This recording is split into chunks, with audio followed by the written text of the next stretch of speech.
A reading from Mark's Gospel. Jesus and his disciples arrived on the other side of Lake Galilee in the territory of Gerasa.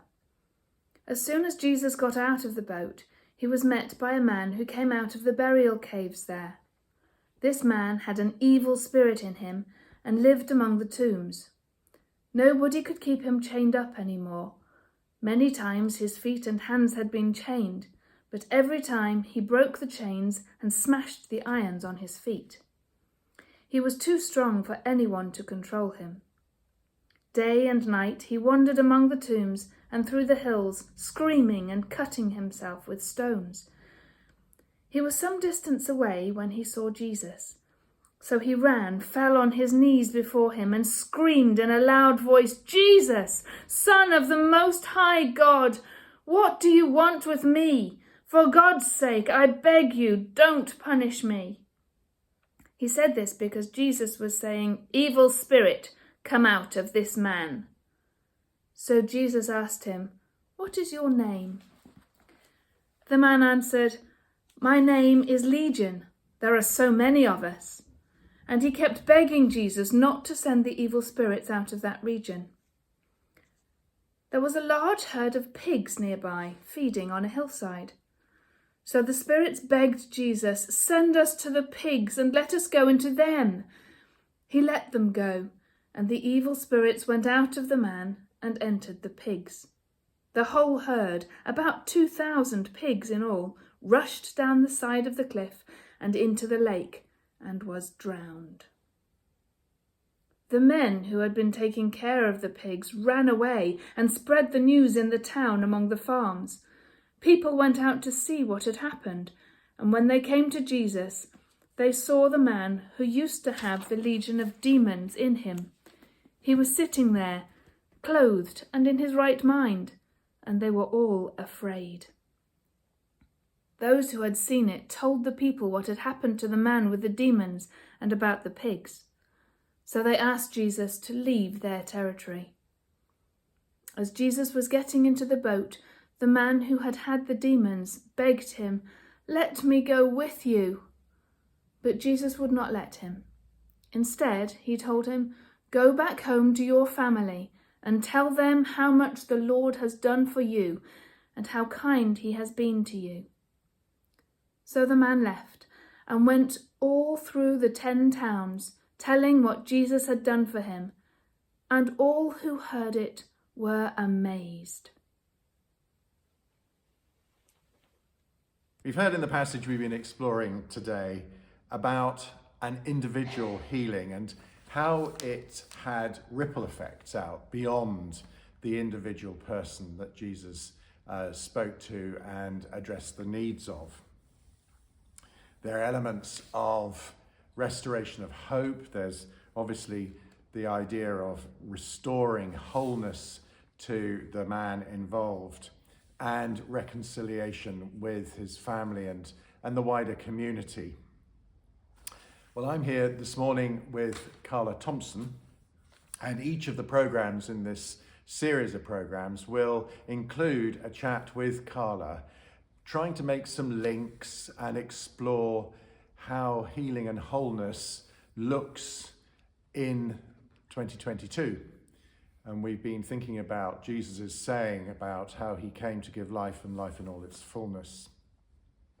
The Changing Room Counselling Service started in 2018 when Carla joined us, bringing her training, her extensive experience and skills in counselling to develop what became the Changing Room Counselling Service. Now, a few years on, Carla works with a team of experienced and also newly qualified counsellors, and collectively have probably seen some 300 or so clients over that time. So Carla, it's lovely to be with you this morning. And I suppose with that background, an extensive number of clients, can you look back and just think about what issues have people come with? Why do they come to the counselling service? They come for a whole range of issues, not always explained in the media. It's not that they are going crazy or something like that. You know, it's not. It is about, please help me, I'm stuck. And that is the bottom line. You're stuck in relationships, stuck with how to deal with illness, depression, anxiety, bereavement. Each of those people is unique. There's never, you know, you can't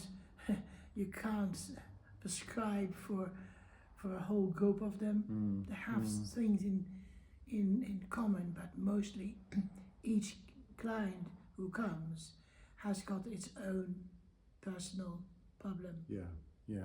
And are there particular aspects of what is offered here that in your professional experience make a critical difference? For me personal, when we set up the changing room, was that everybody should be treated as if they were in private practice. Because to me there should be no difference between people who pay and who cannot afford to pay. The majority can't. So clients are welcomed, they're treated for as long as they need our help. They are treated politely, respectfully, and to me there is a sense of love for the people, because they need help, and we all need help at some stage in our life. So that is probably the big difference with a state-controlled mental health service, where there are so many clients they have to regulate it. But we are fortunate that we have a system where people can feel at home, they're welcome, and once you've been, you can come back anytime. Fantastic. We've been exploring this idea of the ripple effects of healing of the individual. And what we mean by that is the effect that the healing of an individual has perhaps on the family, on the wider community. I wonder if you've got an example of where you've seen those ripple effects at work here? The ripple effect is really strong. When a person changes, their families change, their relationships change.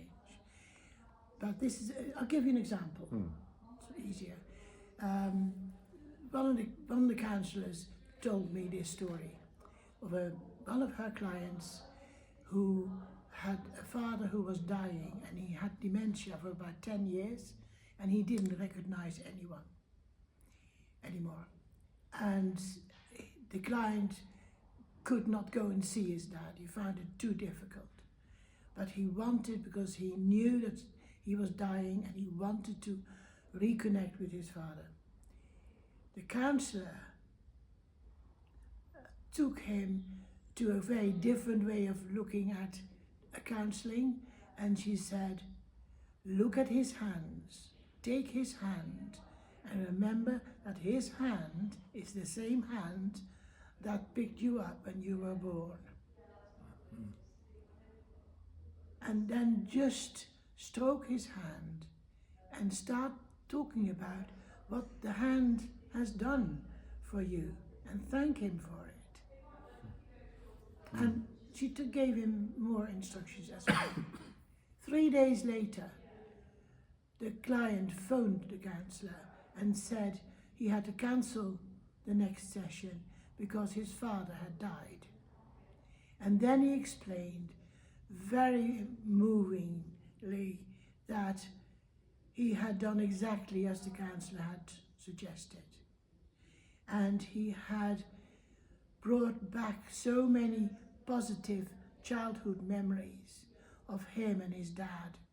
He said, not so much me and my father, it was me and my dad.